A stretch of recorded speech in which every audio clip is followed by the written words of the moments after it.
नमस्कार किसान बंधुओं, स्वागत है आपका हमारे चैनल खेती बाड़ी दर्शन में। आज के इस वीडियो में हम केले की खेती पर चर्चा करेंगे।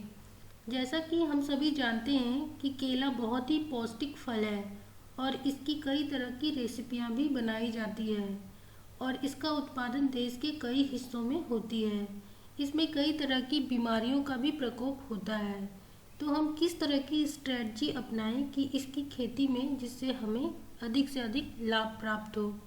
तो आइए शुरू करते हैं इस वीडियो को और इसमें उत्पादन के मुख्य बिंदु को हम देखते हैं। तो सबसे पहले अवांछित शक्कर की कटाई या जिसे हम प्रकंद बोलते हैं उसकी कटाई।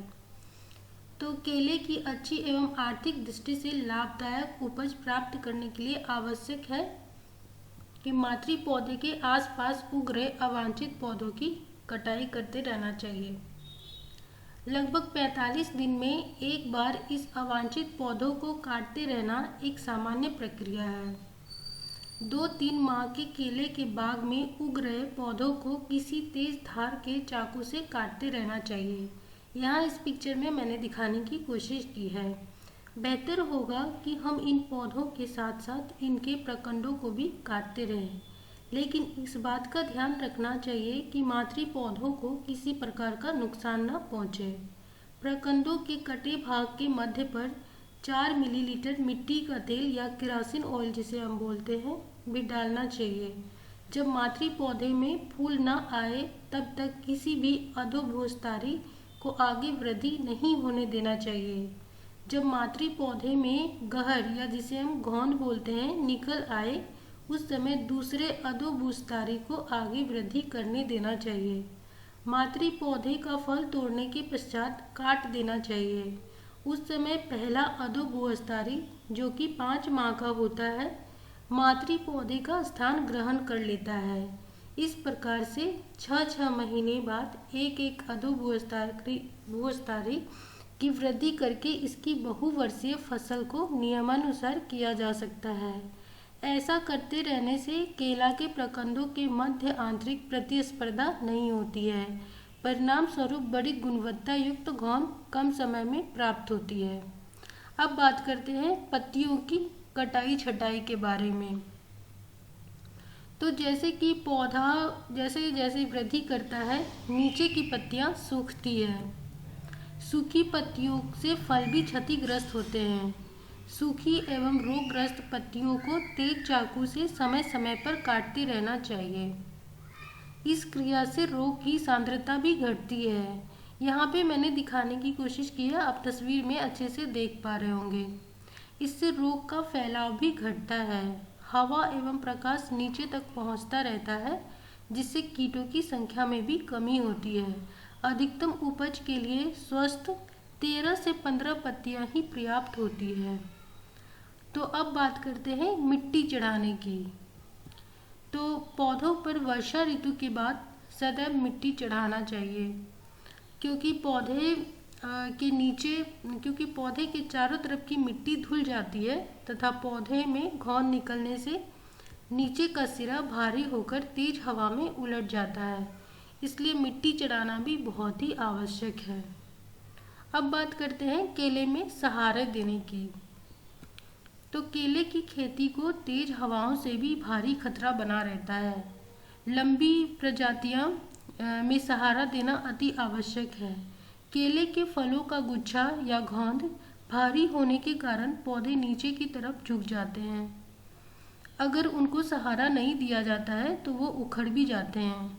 अतः उनको 2 बांसों को आपस में बांधकर कैंची की तरह बना लेते हैं तथा फलों के गुच्छों को लगाकर सहारा देते हैं। गहर निकलते समय सहारा देना अति आवश्यक है।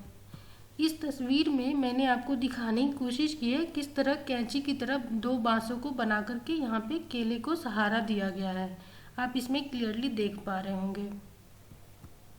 अब बात करते हैं कि फलों गुच्छों को ढकना और नर पुष्पम की कटाई के बारे में। तो पौधों में गहर आ जाने पर वे एक तरफ झुक जाते हैं। यदि उनका झुकाव पूर्व या दक्षिण की तरफ होता है तो फल तेज धूप से खराब हो जाता है। अतः केले के घौद को पौधों की ऊपर वाली पत्तियों से ढक देना चाहिए। गहर का अग्रभाग जो नर पुष्प होता है बिना फल पैदा किए बढ़ता रहता है। गहर में फल पूर्ण मात्रा में लग जाने के पश्चात उसको काटकर अलग कर देना चाहिए, जिससे वह भोज्य पदार्थ लेकर फलों की वृद्धि को अवरुद्ध ना कर सके, तथा इसको बेचकर अतिरिक्त आय प्राप्त किया जा सकता है, क्योंकि कहीं कहीं पर इसका प्रयोग सब्जी बनाने में भी किया जाता है। नर पुष्प की कटाई बरसात में करना और भी आवश्यक है, क्योंकि यही बीमारी फैलाने का कारण बनते हैं। कावेंडिश या बरसाई रोबस्टा तथा सिल्क, जिसे मालभोग ग्रुप का जो केला होता है वो ग्रुप के केलों में गहर का ढकना एक सामान्य प्रक्रिया है, क्योंकि इससे केला के फल का रंग और आकर्षक हो जाता है। उष्ण एवं उपोष्ण जलवायु में फलों को पारदर्शी छिद्र युक्त पॉलीथीन से ढकने से 15 से 20% उपज में वृद्धि होती है तथा फल 7 से 10 दिन पहले परिपक्व हो जाते हैं। गहर को ढकने का सर्वोत्तम समय जब गहर में फल बनने की प्रक्रिया रुक गई हो तथा नर पुष्प को काटने का समय आ गया हो। ये सभी लाभ के अलावा ढकने के अन्य फायदे भी हैं, जैसे कि स्कैटरिंग बीटल, जो कि एक कीट है, नामक कीट फल को गंदा तथा अनाकर्षक बना देते हैं।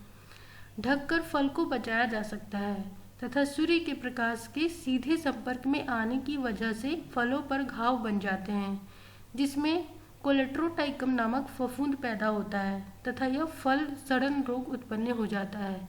तो इससे बचाने हेतु गुच्छे को ढकना और नर पुष्पम की कटाई बहुत ही आवश्यक है। अब बात करते हैं घौर के आभासी हत्तों को काटकर हटाना। घौर के आभासी हत्तों को काटकर हटाना बहुत ही ज़रूरी है। घौर में कुछ अपूर्ण हत्थे होते हैं जो गुणवत्ता युक्त फल उत्पादन में बाधक होते हैं। ऐसे अपूर्ण हत्तों को घौंद से अविलंब काटकर हटा देना चाहिए। ऐसा करने से दूसरे हत्तों की गुणवत्ता युक्त एवं वजन बढ़ जाती है। ये सभी शस्य क्रियाओं को करने मात्र में फल की गुणवत्ता में भारी वृद्धि होती है। तो दोस्तों, आपने अपने खेतों में इस प्रक्रिया को ज़रूर अपनाएं और ज़्यादा से ज़्यादा उपज पाएं।